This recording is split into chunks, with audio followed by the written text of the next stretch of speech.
No, it was unbelievable. It was so great. Oh, hold on. I'll call you back. Hello there, it's Jaymz B, and I have a podcast. It's every Friday, and it's right now.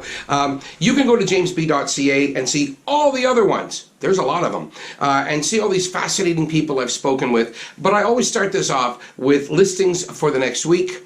And coming up in about 5 minutes from now, the amazing Derrick Ross. I'll be speaking with him about his incredible career. He is with Slaight Music. He is with Unison Benevolent Fund. He was originally a drummer with a band called The Spoons, very famous in Canada in the 80s. So I'll be talking to Derrick Ross in just a moment. But first, I want to thank Barbarian Steakhouse. 7 Elm Street, it's delicious in there. It's a great place to go for food, for a special occasion, or just because you like really great food and great service and a perfect ambience. Well, I'll be speaking to Derrick Ross at Barbarian Steakhouse in just a minute. I want to thank Captain Paul, barberfinancial.com. If you have any financial needs, talk to Captain Paul. He's a smarty pants, and he's a good friend of mine. Jazz FM 91, I have a show there, 9 p.m. to midnight every Thursday night. I hope you'll join me. I play a lot of the music. A lot of the groups that I'm talking about here are jazz musicians. If they're not, I'm still going to promote them, but I'm not going to play their music on the radio. And of course, Patreon, all you people that are supporting me on Patreon, a few new people signed up. It's awesome. Thank you, because it's making this worthwhile. I know I dress nice, but I'm a freelance artist, so everything you can do to help is so cool.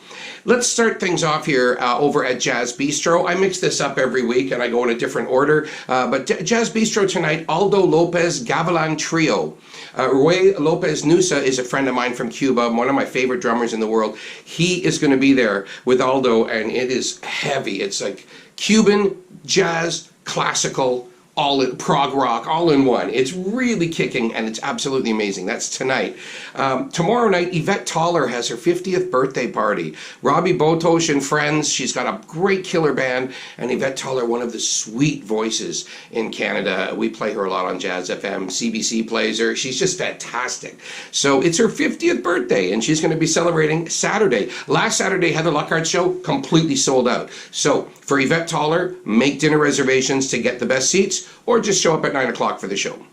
Alex Samaras is there this Sunday, 7 p.m. Bobby Shue on the saxophone, and they're doing the music of Stephen Sondheim. Alex Samaras, an incredible voice on that young man.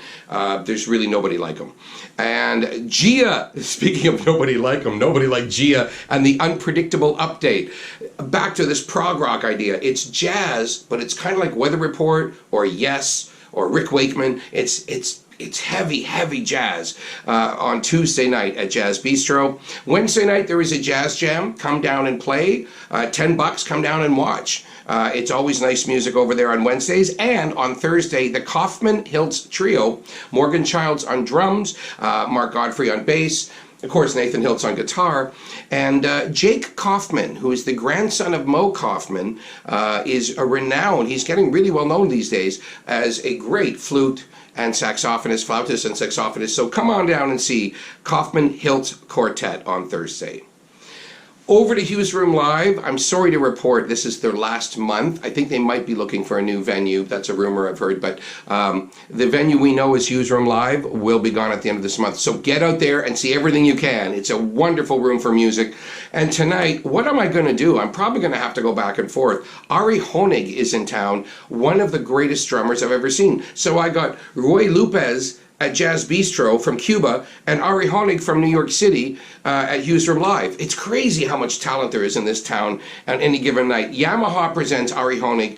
I'm going to tell you what Jazz Times said. He is manically obsessive and spasmodic.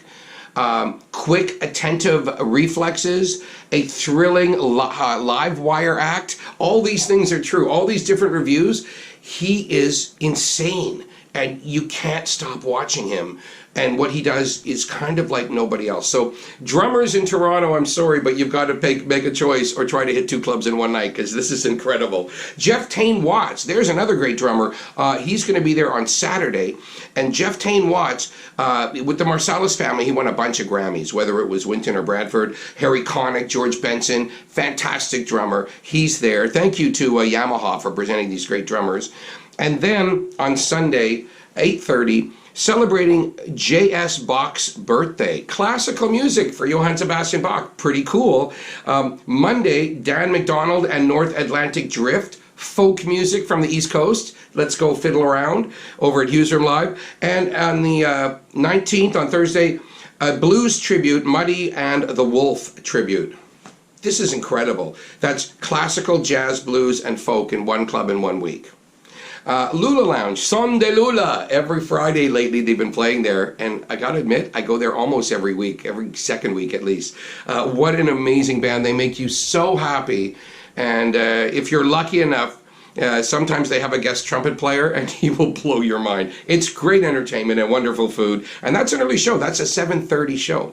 Then Salsa Saturday. Oh, a Cafe Cubano is after Son de Lula. So the whole night is Cuban music.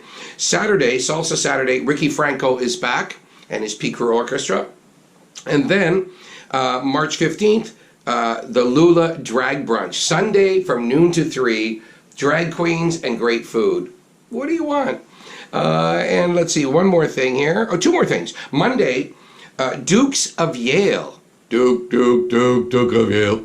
Dukes of Yale used to be an all-male vocalese band, but now you can enjoy this a cappella music with men and women, and they are actually from Yale. They're coming up from the U.S. to perform. That sounds cool. That's Monday, and that's an early show, or doors is 6:30 for the Dukes of Yale.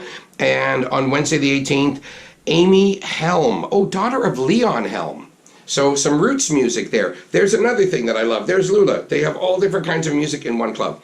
Homesmith Bar at the Old Mill Inn, no cover, 7:30 to 10:30. They do a lot of music there. Tonight, Melissa Lauren is performing. She's got a whole bunch of new material. She works so hard, and she has such a gorgeous voice. Brian Blaine is there with the blues on Saturday. Russ Little with Tom Sesniak, Brian Barlow, Scott Alexander. It's a crazy quartet, and they're there on the 18th. They're there on the 18th. And the 19th, Thursday night, Sophia Perlman and Adrian Ferrucci have a jazz party with Tara Davidson on saxophone as a special guest and Andrew Downing on bass. Homesmith Bar is a great place to have a drink. And when I'm talking about Homesmith Bar at the Old Mill Inn, I should mention April 14th, tickets are now on sale. Go to unisonfund.ca, click on events, and get yourself tickets. 20 bands in 10 rooms. And you know what? We're going to talk about this right now. I'm going to go over to Barbarian Steakhouse right now, talk to Derrick Ross from Unison, who is also with Slaight Music. He has had an amazing career. For those of you in the music business, you kind of need to see this interview, all of it. And if you want to skip to the end, if you need to know about Unison, there's some information at the end, and I'll be back next week with a whole bunch more. But right now, let's go see my good buddy, Derrick Ross. Oh, hello. James, good to see you.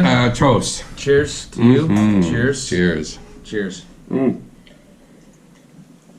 I have known you a long time, and before I knew you, I was a fan of yours. So I want to start at the beginning. You were a great drummer, and you were in a band called The Spoons that had a whole bunch of hits. Romantic Traffic is always the first one in my head. But how did you go from playing music to working so hard in the industry? Was it natural?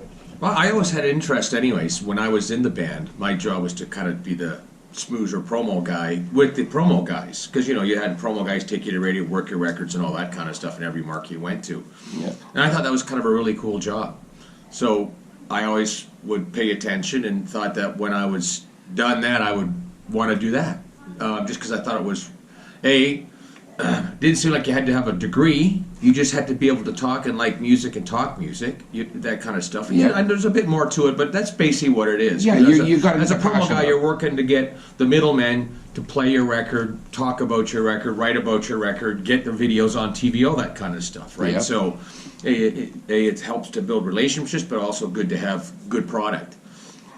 So when I was finished with the band, and Rob and I finished this on the same day, I started sending out sort of resumes. So you guys all decided, we're done now. Well, it was decided that I was done, and Rob went with me.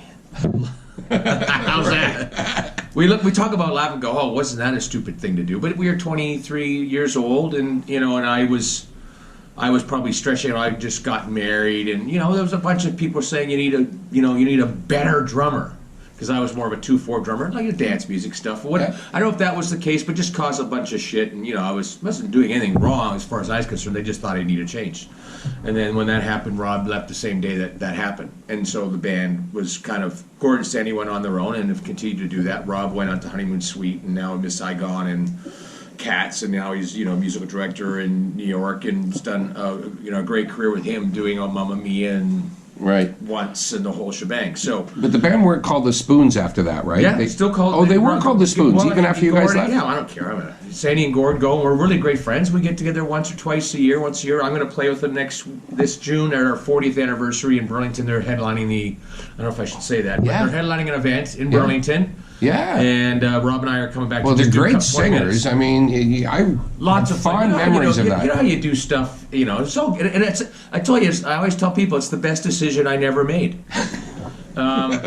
Because it led me to exactly really what I wanted to do, and then so I made resumes. I first when releases, I put my cover letter on. So I cut out paper, professionally done 7-inch. This is the first release of my 7-inch. My resume, I'm looking for a job, and the back would be my resume, which was just making education, working in a Dominion store, painting, starting a little business, grass business, and the Spoons. And your mid-20s.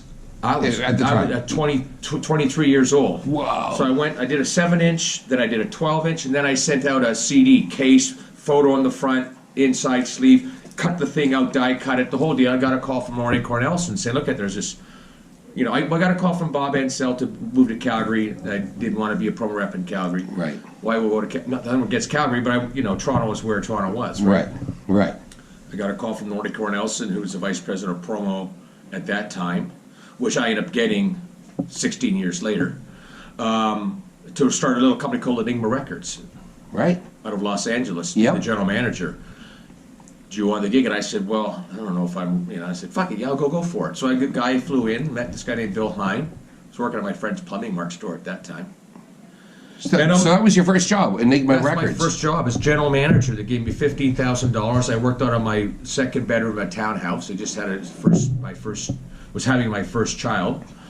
And then they gave me 15 grand and said, here you go. But they had catalog, we had, Poison, Striper, a bunch of stuff. And so I learned the business by doing that, really. Yeah. I learned how to promo. We had hired Linda Daw for a while, and she was before I got there, she was doing the promo for Enigma. Smithereens, Blood, Red and Rose was the first song. Our first real song working real by myself was To Help the Devil by Striper. And the first two calls I made, they already added the record. So I said, this fucking's pretty easy. Let's go. You're calling them up and they're like, we've added it. We're added the records. Like, there we go. Okay. This is hard, Linda. We're no longer. I'm doing all the promo. And that's how I started becoming a promo rep. Yeah. And I did that for 5 years. Then I started DMD and a promotion, and I meant to be vice president of promo at EMI. And that's kind of, but it was all about, I always had an interest in that. I always thought that I would be in the business side of music because I was just the Spoons was the only band I ever played in. Right. Ever. So, why start again? You don't really want to load a Bobcat station wagon anymore. Right. But I wasn't doing that anymore as the band got bigger. We had buses and crew and stuff. But still, you know what I mean? Well, if you started again, you'd be doing it again. Yeah, and that's right. it, and you know what it's like. I do know what it's like. It's a lot of work. I mean, you'd go and load up the car at 3 o'clock. I can remember this distinctly. I mean, I'll never forget. It's great. It's a great story. It's a fun story. It's a story of basically every band that's out there. Bobcat station wagon, the two doors don't open, so you can't get in unless you crawl through the back. Hatchback, what little small wagon. Yep. So I had to drive to Practice Place in Burlington. This would be fucking 3 degrees below zero or 10 below zero. With blankets on, because the heater wasn't very good, as you know. In the vehicles, vehicle, yes, right? yeah. So I'd have to park there, and they would load all the gear in. I drive all the way to Toronto, usually with nobody but myself, blankets on and stuff. Play to the edge, right? Unload, wait, I'd park in front, let them unload, and then I would go park the car, go back, and then those days you did like 340s, right? You did the whole night almost by yourself, right? So you go and do that until 1 o'clock in the morning, sweating and stuff. No showers or anything at those clubs at those times. Yeah. Get back out all sweaty with all your stuff. Go get the car, drive the car back to the edge, load up, get in the car, wait for them to load it up, drive all the way back to rehearsal hall with everybody else back in Burlington, unload this shit, and then I'd get to go home by 3 o'clock. Yeah. For a couple $100, if that. No, well, if we got $200, $300, often we would get $4 or $5, $60 parking tickets. So that's where the money went. So you got nothing. Right. But you were playing the edge, and it was kind of like the police played, that kind of Larry's Hideaway stuff. Yeah. And so progressed. We had a very quick progression. Nova Heart came out, went top 10, and we progressed, got American deal. Progressed and did a whole bunch of stuff. Great experience. That experience certainly led me to the business, so I understood Right. And the other side. You had empathy for musicians going, yeah. I know this only looks fun. It's actually hard work. And I was under one thing. You can't have a job in this business unless you've got the artists. If you're selling butter, you better find the person who's making the best butter to sell, so you can sell it. Right. I'm not making the butter. That's my job. So that's always people. It's musicians are the key component to all this stuff, right? And so I understood what it's like to be on the road or getting up at 5 o'clock in the morning to travel or doing interviews or whatever it is you have to do. I was and funny is a lot of the artists would come and somebody would tell the artists that are coming in, or David. I remember worked with a lot of artists, David. A lot of artists that I worked with were told that I was in a band, Right. And so they would, now the internet came and they would search me out and they would talk. They would say, "Oh my God, I didn't know! Holy shit! I listened to your stuff. It was really kind of cool." And it's kind of like, "Oh." Right. So that's cool. as of the 90s, but before that they didn't know, right? Late 80s when it started. Yeah. And so it gave you some credibility. Even in the 90s, everybody always, the Canadian musicians mostly knew who I was because they grew up in it. You know what I mean? So it gave you some credibility to the artists because they knew that you were there. Yeah. You know what I mean? And you're there for them. Yeah. You're there for the right reason. Of course. Yeah. Love of music. I thought it was a fun job. It's a great. When I first became the vice president of EMI for promotion and media and stuff, the staff made me a shirt because they said, "What's your job?" And I said, "My job is eating, drinking, paying." Because there was a lot of socializing. Bands come in, you got to take them out. You eat dinner, you take the promo people out. You go to radio stations. You're always, it's all social and relationships and stuff. Music gets involved in it, but if you build a great relationship, whatever business it is, to me, it was always about building a great relationship. I used to always tell everybody, relationships first, music second, which means don't burn a relationship because you can't get them to play your record. Right. Because next week you got to go there and try to get your new record on the air, and the week after. And once you have a bad relationship with somebody, do you think that person's ever going to do you a favor? So two things I always just say, and then the second one I always say is, don't ask for a favor you're not going to get. Right. Or that as you ask it, that you're asking for a weird favor. I always just I'm not going to ask somebody to play a metal record on CHFI. It's not going to happen. Yeah. But if I know there's 4 records on the list today that are all looking at getting added, and I really need the ad, because in those days, if I really need the ad because you get top ad, it's different now, but that's what we did. Mm-hmm. That's when I'd say, that's when the favor goes, and that's when you should get it, because you don't ask for it very often. Right. Once a year, you maybe say, look, I really need this one. It's really important. This is why we need it. And so most of the time, if you had a good relationship, you'd get it. And that's kind of the business. And it still kind of works today that way. It really does. It really does. It's about people. Yeah. When people ask you for a favor, I would write back and say, are you sure you want to call in the favor on this one? Right. Because, okay, you could. You do a great job usually, yes. but you're asking me for something weird. So are you sure you want to call in the favor? Yeah. And almost every time they'll write back and say, nope. No, you have to it's know, cool. Exactly. I'm not calling in this favor. Yeah, never. Yeah, and that's. So I've been, I'm doing this now 35 plus years, right? Yeah. And you're not jaded. You're as excited as you were when I first met you. Great. You haven't changed at all. This is amazing to me. It's when you're I always ask people, what do you do for a living? I say, this is kind of how I look at it. I'm a guy who loves trains, and I get to hang around with a whole bunch of other people who loves trains. We're all Sheldon Coopers, but instead of trains, it's music. Right. How fun is that? Yep. Around a bunch of people who love music. We hang out. We get to have. There's really not there's not I don't know if it's stressful as the work. There's always numbers and stuff and business stuff, but there's a different type of, it's a different type of pressure, to be honest with you. Like daily gratitude, because what you're dealing with is something you believe in. When you enjoy and have fun at doing what you're doing, it's hard to be unhappy about your job.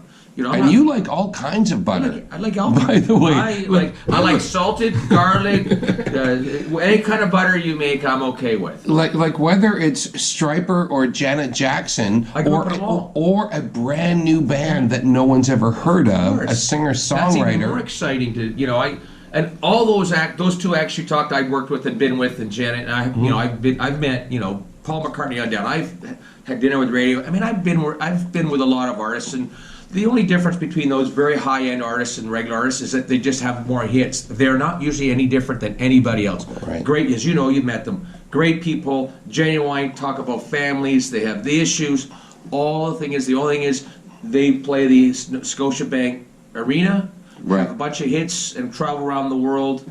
And that's really the difference. Everything else is very much the same. Almost all the artists that I've ever met, and I've met Benny. Yeah.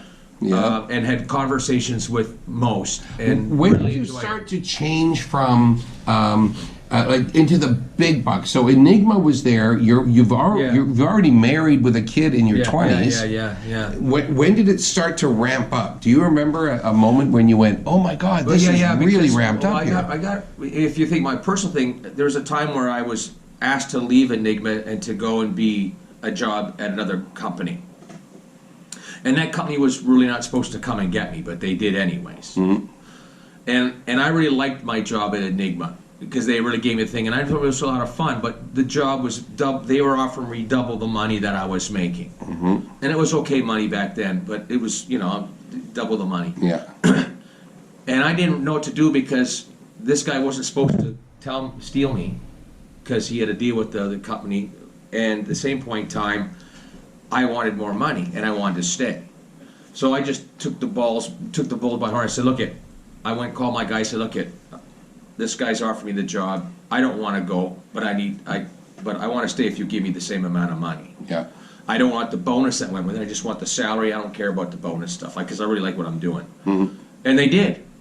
So I got to stay with Enigma for a bit, and then they got disillusioned, which is all good because I really loved the experience because I was working with just a small staff, you know, 3 or 4 of us at that time, and it was just a lot of fun. And you were dealing with a lot of artists, and it was I was a comfort zone. But you say true and I was to the 27. original. Yeah. I was 28 then. I started at 24. So my 4th year in, I was 28 years old, and that was like, oh my God! I went into almost close. I was 20 and I went close to $100,000, and we're talking. With 28 years old, I would have been 1988. Yeah. So kind of a bit of money. Yep.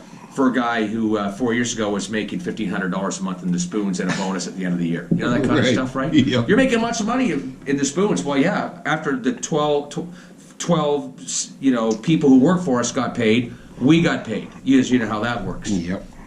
And then it just kind of, and then I started DMD, and that was quite successful, and it's been around for 30 years, and you know, doing independent promotion and stuff, and I've been lucky. All those steps along the way have been really good, you know. And the DMD, for people who don't know, was a fairly large umbrella, right? You had a lot of different things. Yeah, well, I mean, basically, it was when EMI got this, when the Enigma got disillusioned by Capitol Records because they owned 50% of it, so they disillusioned it. And we had 4 people at that time, and Dean Cameron was our distributor, and Capitol owned 50% of DMD. May I? Cheers, Dean Cameron. So he is, you know, large mentor of mine. He's always been in my corner since day one. He's the reason why I got really the job at Enigma, because he was head of A&R. Long story, but so Dean and I have been connected for a very long time. Well, I've been connected with Dean my whole career. Right. And so this was a big step for that time. Because we could have shut down, and Dean said, you know, I don't want to shut you down. You guys are doing really great stuff. Why don't you start your own promotion company, and I'll be your first guy. Right. And I'm going to give you this much a month to help you out. Mm-hmm. Well, that much a month was considerable at that point in time. Then I could keep everybody, and then he said, I want you to work on special projects for me, but you can't. You have to work. You can only work other independents. You can't work for other majors. No problem. Yeah. I was working Garth Brooks, and my first record we worked with them was Tom Cochrane, Life's a Highway. That's how come I'm such good friends with Tom. I had no idea. I spent a year with Tom on the road. So that's why Tom and I are quite good friends. And one of the biggest hits maybe with ever. Life's a Highway. I can tell you, I was with Tom driving back from Zowski in the morning, going back towards Oakville, his place where he was living at that time. And it really, the record had really started taking off. We'd gone to America and stuff, and he really made. He was, he was becoming fairly wealthy with that song. And I was in the car with him, and he was like, after 17 years of really a hard work, he finally he finally got over the goal line kind of stuff. So I've been friends with Tom. That's you saw Tom with at the Unison event and stuff, and we're just good pals. They were great with me. But I didn't know you were there at the very beginning. I got the record 2 months before it came out. And I was playing at the cottage, and I said, everybody, this record's going to be huge, because it was not only Life is a Highway, it was No Regrets, Sinking Like a Sunset. That was a masterpiece record, right. And all the things had lined up. The funny thing, when I drove Tom back from that, we were there because at that radio show he played Wazowski, he played the demo version of Life is a Highway that he did with Kenny Greer for Red Rider. And the only reason why Red Rider never recorded the song was because Kenny Greer didn't like it. Now, of course, Kenny plays with Tom all the time. And ironically, full circle, when I started another company called FRE, Flood Ross, when I did Skydiggers and Jim Witter, I put out a Hunter Greer record. Kenny Greer. So it's just funny, how that, 6 you don't burn your bridges, that's for sure. No, so Dean, so I did. That company's been going on now. That would have been 1989, possibly 89, 88, 89. That I started that, and I did that for about 12 years. I was working for Velvel. I worked for Walter Yetnikoff's label Velvel. I was general manager in Canada for that, and then I went and worked in America for 3 days a week. So I got to do a lot of kind of stuff for that 12-year period, and then. Peter Deemer was then a VP of promotion at EMI, was leaving, and I decided that I really wanted to work for a major record company, because that's and I wanted to kind of run a major record company. So the DMD definitely gave you your own stamp, like this is now me doing it. And it's like anything else, you learn a lot of things when you have to do them yourself or be around things and that kind of stuff. So we just kind of branched out and did all that stuff. But our specialty was really getting records on the radio, and how you do that is just decide to find really good songs to get on the radio. It's not like, we can get anything on the radio. You have to know what to choose. So we got involved. I did. If I could tell you, I don't know how many records. How many things you said no to? Well, this is you hit the nail on the head, James. Because I always tell people all the time. You have to say no more than yes, because we were very successful that time. I mean, we were working all the Aquarius records. We were doing most of the major independents at that time. So we did all the Aquarius record stuff. I can't think of all the records we did. We did popular records. So I did Venga Boys and Eiffel 65 and all the I did Biff Naked and who's Siri still Jones, kicking Sum ass. 41. Right. We did all. I get to think about all the records that we worked in those days, as well as working for Dean with their independent stuff. My God, I just worked on a lot of stuff. I can't think of. I'm thinking about it, but. And so people would always call us all the time, like, I want you to work my record, because they thought that if we worked a record, they would get on the air. And it was, no, if you worked a record, it's because we thought it was good enough to get on the air, because we had to sell it to somebody first, and you have to know it. I always tell people, if everybody's buying an orange car, I'm going to find the cleanest, brightest orange car I can get to sell it to the guy who wants to buy an orange car. I'm not going to take him a purple car if he's only looking for orange. Right. You know what I mean? Yep, absolutely. So you'd say no because it's not good, no because it's purple, and right now I'm not taking your money because nobody's buying purple cars right now. You're not selling margarine. It's butter. You know how it. I'm telling. I know, but I'm telling you, it's like no one's going to buy green butter right now, or mustard butter. Yeah. At the present time, now they'll buy the mustard butter, but that time no one. And that's I hate to use an analogy, but that's kind of how it worked, right? And so. I said, don't be afraid to say no, because once you deliver enough records that they don't like and say no to, they'll never take your phone call to listen to your records to be considered for the playlist, because you've never given them anything to play. Like DMD does all we do. I don't work there anymore, and I haven't worked there for quite a long time, probably 20 years, but it still operates. I still kind of own it with Adrian Strong, who runs it now. But, you know, we do all the Ultra stuff, we do all the XO stuff, so we do all, you know, right now, you know, Frank Walker and The Weeknd and Jesse Reyes and No, and these are big hits. acts. Yeah, yeah. We still do them. You know, Loud Luxury, not only do Loud Luxury in Canada, we did Loud Luxury in America. So, you know, that company So is your growing. DMD's on the side. I don't have anything to do with it outside Right. of just kind of still something as an owner, Yeah. as a very silent non-participant owner. Right. I might sign the year-end stuff, but that's about it. And was that when you moved into Slaight Music? Is that? I moved into Slaight Music. I went to work for Feldman's. Oh, right. Jeff, as Right across here, the street, across in the Elm street from Barbarians, right? A couple things happened when I was at EMI that things were transitioning, and the business was going down. And you know, for three of the four previous years, I always had let people go because business was shrinking. Yeah. Drastically. Yeah. And not because the business, you know, because people, you know, the business is going badly because of space. Why am I drawing a blank? Downloads, you know, just you know, legal downloads and MySpace and all that stuff. So we just couldn't sell anything because people were like, "Why am I going to buy the music when I can get it for free?" Yeah. So of course everything shrinks. So when you shrink a business, you can't pay you have to get rid of expenses. It's people that unfortunately come part and parcel. And you know, I hated that part of the job in a big way. And a couple things that happened, and I had met with Jeff, and business was transitioning, and Jeff, you know, who's you know a dear friend of mine and has done a lot for me throughout my career now since I met him.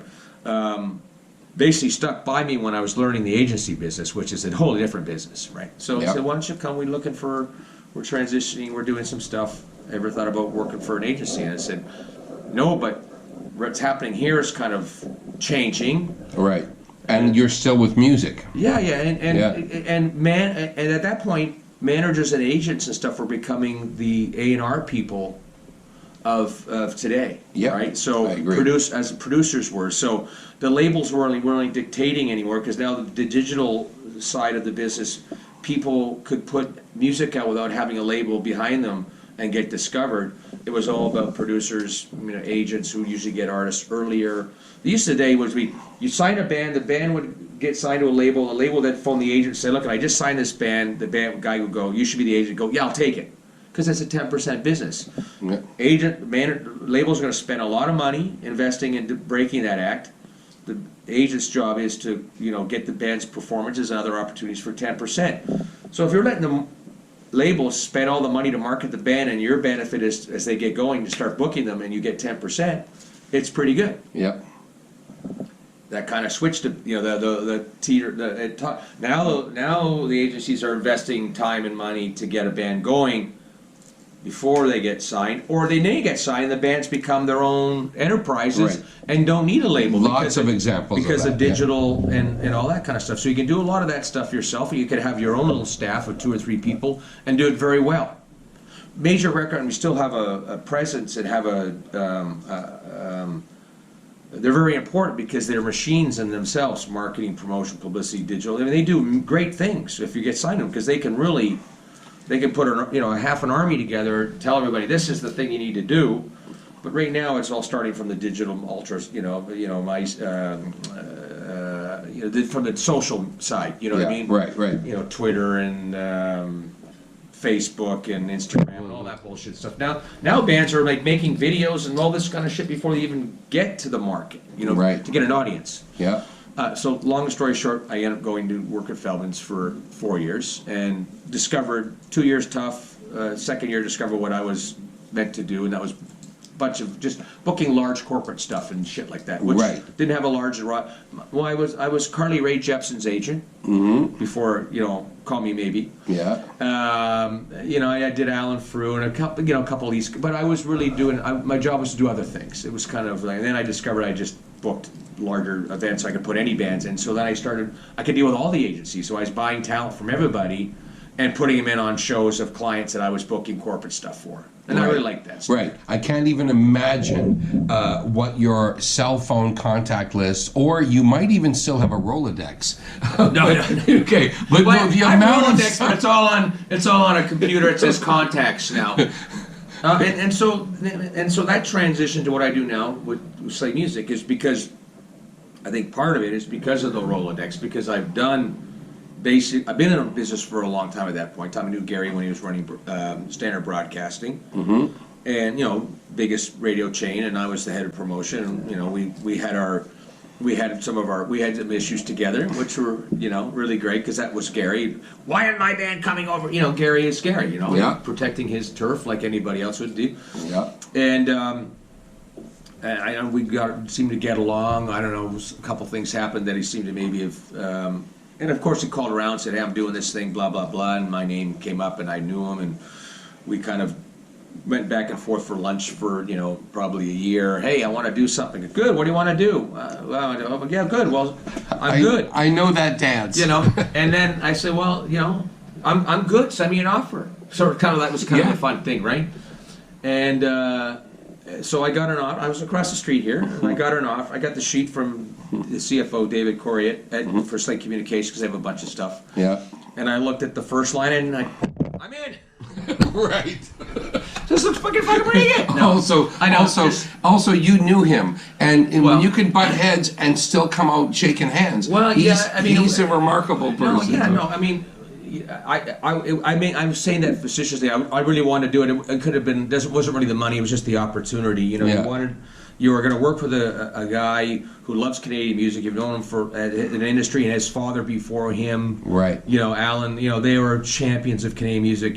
Gordon Lightfoot used to play at his father's parties. They have a huge history of not only being very successful businessmen and broadcasters, but also really great champions of Canadian music, because he used to do the Beach Fest down there, and all the Canadian artists would play, and you wanted to get your act on Beach Fest because it's Mix 99, all that kind of stuff, right? CFRB had the first big computers in Canada. Yeah. Like when computers took up half of a room, they were always ahead of everything else. It was so like that opportunity. You think, this is what an opportunity. Well, we didn't really have any plan outside that we wanted to sort of. I say we originally, it was Gary's, obviously writing the checks for this stuff, but we sat down and said, look, I want to help the Canadian entertainment music business. I want to help the arts in this country. Well, I want to start helping emerging artists, and I want to start helping people that are doing that. And that's it. How are we going to do it? Well, you come up with a couple ideas. We'll invest in artists for a little return.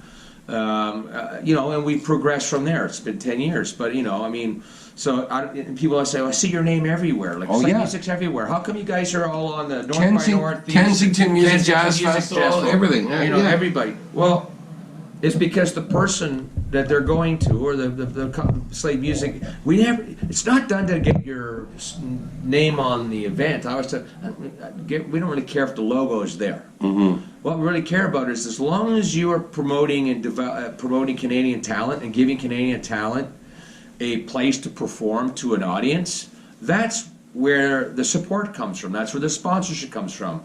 And then we do a lot of educational stuff, CFC Music Lab, which is really cool, the CFC. It really is, which is a few blocks away from here, yeah. Which you take 5 young music composers or artists, songwriters, with 5 young music film directors, put them together early in their careers, and then go out for 9 months and know each other, and then do a 3-minute piece where music is thought about as part of the development of the movie early. Yeah. As opposed to, as you know, the movies usually get made, and then somebody goes, look, we got 10 grand for music, go get it. Right. Where Norman Jewison, which Gary met with, Norman, was always about music is so important. Right. To what the movie's all about. The editor will work with that music to make that scene more emotional. So if you get young directors to think about getting music people involved in their creative process and storytelling early, how much better that'd be. So if you can do that 50 times over and it spreads out, then all of a sudden a lot more directors, and these young directors may become extremely famous or doing big projects, they'll go, you know what? We got to think about the music. As part of this, not as the afterthought, and a lot of times it was the afterthought. It'd be like, and it happens still today. I got $700, go get some music to fit this and get a guy to do, la la la la la. So we do that, and we do the Slaight Music, Alan Slaight Music Master Class at the Junos, where we take, again, young artists, somewhat discovered in a certain level, they get chosen out of plethora of submissions. You know, like they're emerging on various levels. Yeah, and then we'll bring them in. They get a 10-day crash course. They go to Coalition and learn all the things, and they get to meet a whole bunch of people in the industry. Get really mentored on what they're doing, and it's not. And the great thing about that program is that the Caris people do a really great job of building a mentorship program specifically for each of the artists, designed on what they need, not like all you guys together and we're all going to say the same thing. No, this band is already strong here. They're weak here. Let's concentrate on that. And so we do that. We fund that every year, and then we're going into our, I think we just extended another 5 years, so it'll be 10 years of that. CFC is now 7 years. Polaris, Polaris is, we give, every top 10 finalist at Polaris gets $3,000, and of course we contribute to the winner's prize. Excuse me, against developing talent. And so that gets money. We're the title sponsor for the Ontario Country Music Awards because it's developing and celebrating Canadian Ontario country artists. We do the CCMAs, East Coast Music Awards. Jay, it's amazing. It's a lot. And it's only because one person, Gary, who, I always say, he's Santa Claus. I'm kind of I guess for a better sense of word, I'm the head elf. Super elf. I get to, I get to carry the bag that he decides what goes. I mean, it's a joint thing. But he's also we have a great relationship. So Gary Slaight was instrumental in the kickstarting of Unison Benevolent Fund, which for me, and this is where we're going to wrap things up. So I want to talk about this. Sure. You know how close this is to my heart. Be eating and talking because we do this for a couple hours. You're right. We could keep going.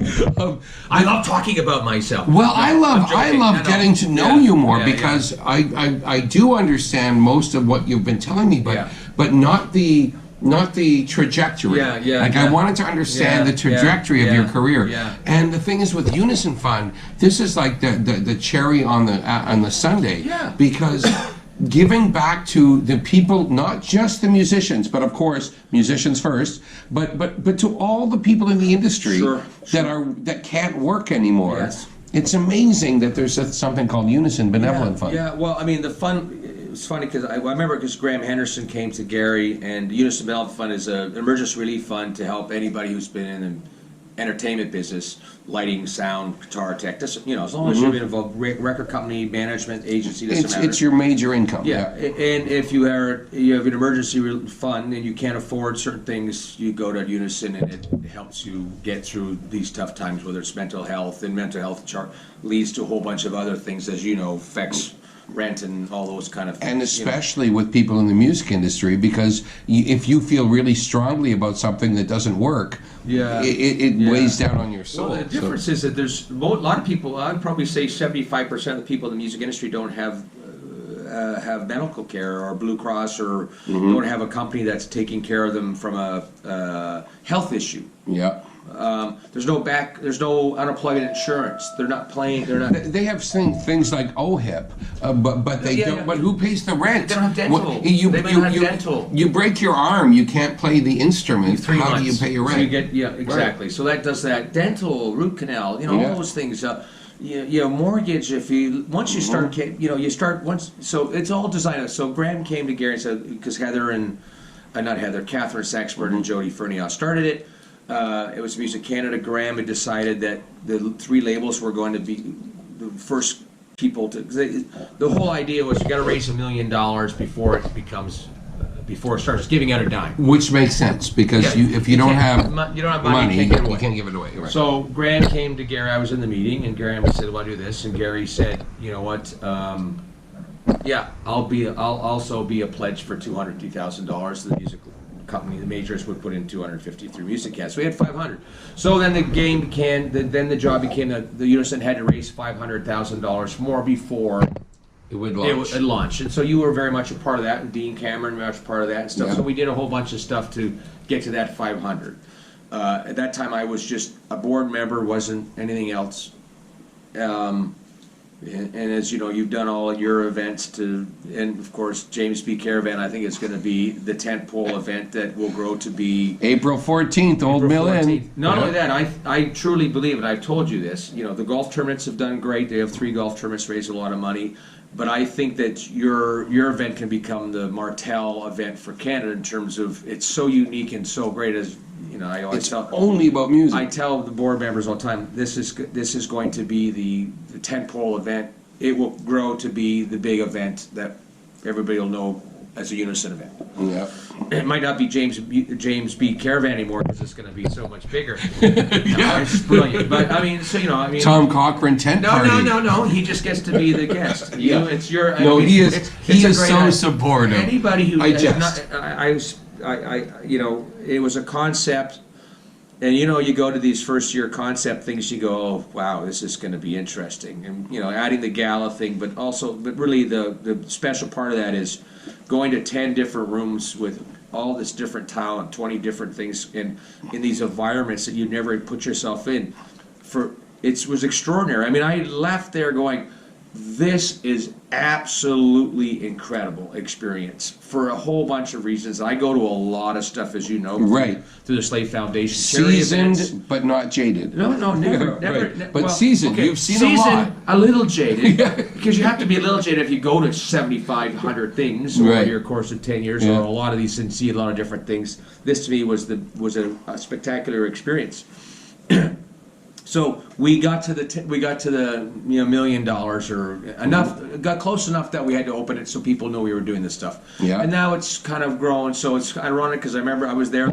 I did the speech at an event saying I'm really happy to be on here and part of Slaight Music, and we're really happy to donate $250,000 to hopefully get to this pledge this thing to.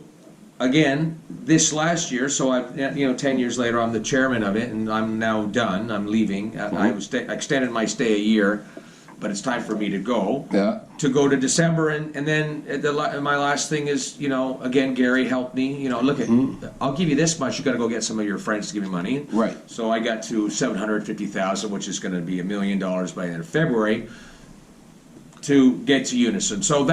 So Unison now is well up on its way. Your event, the golfing events, the curling, and all. Everybody now understands what it is, and we're kind of building it up from a charity aspect to really help our brothers and sisters in the entertainment business. I call it entertainment because in music business, live entertainment, all that kind of stuff. In terms of making sure when there's trouble, there's a place to go and there's enough money to hopefully keep it going, and if we have enough money now, I think we can keep it going, and it's going to grow. Right. So it's kind of fun. The word is out. And the amount of people Unison Fund has helped is absolutely incredible. From all different genres of music, all different types of jobs. It's an amazing thing. Well, that it's more rewarding, to be honest with you. I mean, and this is what I learned from Gary, because I see Gary do some incredible things quietly, which most people don't know. And I see what they do, the foundation does publicly in terms of their giving, And I always go into his office, and when he does this stuff, I say, man, doesn't that make you fucking feel great? He goes, yep, that's why I do it. Yeah. You're supposed to do that. That's what you're supposed to do. So, I never really thought about giving to a great extent until I started working there. I might have given a little, if you know what I mean. Right. But I can guarantee you, I give a lot more than I ever thought I would because of that example. Right. I'm the same. And it's kind of more rewarding now. If it doesn't hurt a little bit, you're not giving enough. But when you actually notice it and go, wow, this is a lot of work. Yeah, and not only from a work, but also from a financial aspect. Yeah. I mean, you think about you know what? You should be, when you're if you're fortunate, you should be, and so I've taken that. I'll never. It's if you look at percentage, even if it's 10 or 20% of what you do, if you can do it, it makes a difference for a whole lot of people. And that's as much rewarding as breaking a band and going number one. Right. They're both as exciting. Right. You know what I mean? Yeah. One maybe help your pocket. So if it helps your pocket, you should be giving it out giving it back another way, because to those that maybe aren't as fortunate. I mean, you and I, Right. I look at what I've done. I'm 60 years old now, and I've had a pretty good life. I have a good life. I've always had a fairly lots of fun, and I've been fortunate. Yeah. But I've also learned by being with somebody who's, their family didn't grow up with the money, but I've been around somebody who is fortunate enough and see what they do. You can't help but sort of follow that path to some extent, right? Right. And what I've learned along that way is that when you do that, others will follow. But you have to set the example. And one of the things Gary says, like, I do this so other rich people will get it and start giving back more. I have many friends who do the same thing. Do you know what I mean? Get other people on board. Yeah, so like, if I don't do it, I can't get the others to do it. But if I'm going to do it, I can now bug other people to do it. Yeah. And so I do take advantage when Gary will help support me. I say, by the way, Gary said, maybe, Gary's doing this. How about you help out? Well, of course. Right. That kind of stuff, it's right? seriously important, and it works. It works. Yeah, no, it's that's it. Yeah, you talk about giving. You always think about that as you get older. About what are you leaving? What's more important? To me, more important is that I get to raise $1 million for a charity.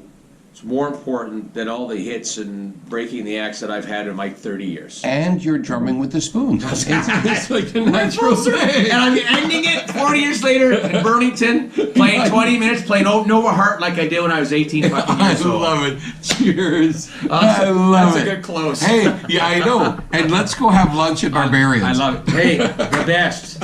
I'm all over it. Cheers. Wow, Derrick Ross. What a great storyteller and what a life. Oh. Hello, Jaymz B here. Oh, you have great timing. I'm just signing off. Bye.